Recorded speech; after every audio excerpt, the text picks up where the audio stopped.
Hello दोस्तों, welcome to my channel शिक्षा with निशा। तो कैसे हो आप सभी? आई होप कि आप सब बहुत अच्छे होंगे।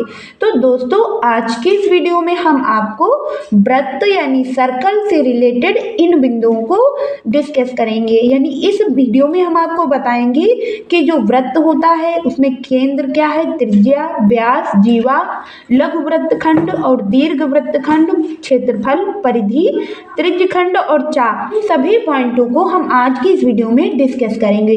तो दोस्तों, यदि आप हमारे चैनल पर नए हैं तो चैनल को सब्सक्राइब जरूर कर लें और बेल आइकन को प्रेस कर लें ताकि हम जो भी वीडियो अपलोड करें वह आप तक तुरंत पहुंचे।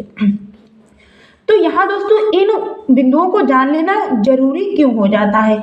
क्योंकि यदि हम मेंसुरेशन यानी क्षेत्र मिति को जब हम पढ़ते हैं तो उसी का ये टॉपिक है वृत्त।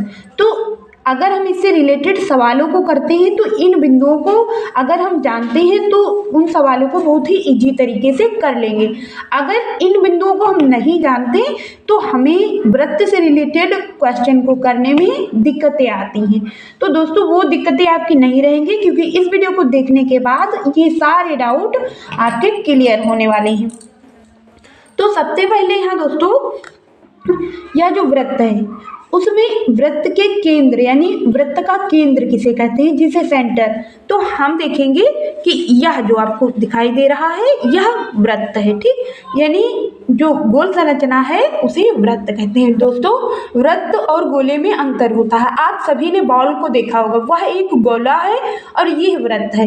इसमें देखेंगे कि यह इसमें उभार नहीं है, कागज की तरह सपाट है, इसलिए इसे क्या कहते हैं, तो वृत्त कहते हैं। तो इसका केंद्र जो सेंटर यानी जो बीच में इसका केंद्र होता है इसे हम केंद्र या सेंटर कहेंगे। यानी जो वृत्त के चारों ओर से बीच में जो बिंदु स्थित होता है उसे क्या कहते हैं, तो केंद्र कहते हैं। दूसरा पॉइंट यहाँ दोस्तों है त्रिज्या यानी कि रेडियस। तो केंद्र बिंदु से, जब केंद्र बिंदु से हम परिधि पर कोई रेखा खींचते हैं, यानी केंद्र बिंदु से यदि परिधि पर हम रेखा कोई खींचते हैं तो इसे रेडियस यानी कि त्रिज्या कहते हैं। त्रिज्या क्या है, तो केंद्र बिंदु से परिधि पर जो रेखा खींची जाती है उसे क्या कहते हैं, तो त्रिज्या कहते हैं। इस वृत्त में कई सारी त्रिज्याएं होंगी, चाहे जिस साइड आप लाइन को खींच दें वो क्या होगी, वृत्त की त्रिज्या ही होगी। अब दोस्तों, अगला यहाँ पॉइंट है व्यास यानी डायमीटर किसे कहते हैं। तो दो त्रिज्याएं यानी यह जो यहाँ वृत्त के केंद्र से हमने इस परिधि पर एक रेखा खींची तो यह त्रिज्या हुई, लेकिन एक रेखा हमने इस साइड भी खींच दी तो यह भी त्रिज्या है और यह भी त्रिज्या है। यानी यहाँ से लेकर एक त्रिज्या यह हुई और एक त्रिज्या यह हुई। तो दो त्रिज्याएं जब आपस में मिलती हैं तो उसे व्यास कहते हैं। और यह दोनों त्रिज्याएं कहाँ से गुजरेंगी, तो यह सेंटर से गुजरेंगी यानी कि केंद्र से गुजरेंगी। तो दो त्रिज्याएं जब आपस में मिलती हैं तो उसे क्या कहते हैं, तो व्यास कहते हैं। यह क्या है, तो यह है व्यास। और दोस्तों, अगला यहाँ पॉइंट है जीवा। जीवा किसे कहते हैं, दोस्तों जो व्यास है वह सेंटर से रेखा गुजरती है, त्रिज्या की जो रेखा है वो भी सेंटर से गुजरती है, ठीक। लेकिन अगर सेंटर से नीचे हम कोई मान लें कि यह रेखा खींचती हमने तो यह सेंटर से तो नहीं गुजर रही है, तो इस रेखा को हम जीवा कहेंगे। क्या कहेंगे, तो इसे कहेंगे जीवा। यानी वह रेखा जो सेंटर से नहीं गुजरती है उसे जीवा कहते हैं। जीवा क्या है, तो इसमें बहुत सारी जीवाएं हो सकती हैं, जो सेंटर से ना गुजरे वो सभी क्या है, तो वो जीवा हैं। अगला यहाँ दोस्तों पॉइंट है लघु वृत्तखंड और दीर्घ वृत्तखंड क्या है। तो दोस्तों, यह जो हमने यहाँ जीवा खींची हुई है इस जीवा को अगर हम दो भागों में डिवाइड कर दें, यानी इस कैंची से हमने इसे ऐसे काट दिया, ऐसे काट दिया हमने इसे, तो दोस्तों यह क्या हुआ, यह जो टुकड़ा है यह बड़ा है और यह क्या है, छोटा है। यानी वृत्त के ऐसे खंड जो बड़ा हो उसे दीर्घ वृत्त खंड कहते हैं और लघु वृत्त किसे कहते हैं, तो वृत्त का छोटा टुकड़ा।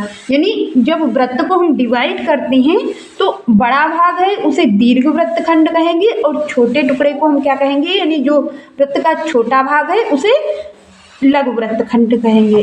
अब दोस्तों यहाँ बात करते हैं क्षेत्रफल की, यानी कि जो वृत्त का क्षेत्रफल है वो क्या है। तो यह सर्कल है, तो यह जो पूरा भाग यानी यह जो पूरा एरिया है वो क्या है, क्षेत्रफल है। और क्षेत्रफल को हम ज्ञात कैसे करते हैं, यानी इसका फार्मूला क्या होता है। तो अगर हमें क्षेत्रफल को ज्ञात करना है तो इसका फार्मूला होता है पाई आर स्क्वायर, यानी पाई आर स्क्वायर के माध्यम से हम किसी भी वृत्त का क्षेत्रफल निकाल सकते हैं। पाई का मान यहाँ दोस्तों कितना होता है, तो 22 और बटे 7, यानी पाई का मान होता है 22 बटे 7। इस फार्मूले में हम इसे पुट करके किसी भी वृत्त का क्षेत्रफल ज्ञात कर सकते हैं।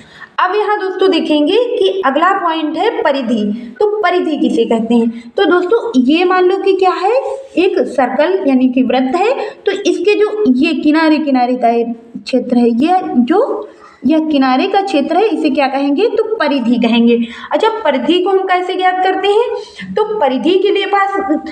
परिधि ज्ञात करने के लिए हमारे पास क्या फार्मूला है, तो 2 पाई आर, यानी 2 पाई आर के माध्यम से हम क्या करेंगे, तो परिधि को भी ज्ञात कर लेंगे। यहाँ दोस्तों आर क्या है, तो आर त्रिज्या है, हम पहले ही आपको बता चुके हैं।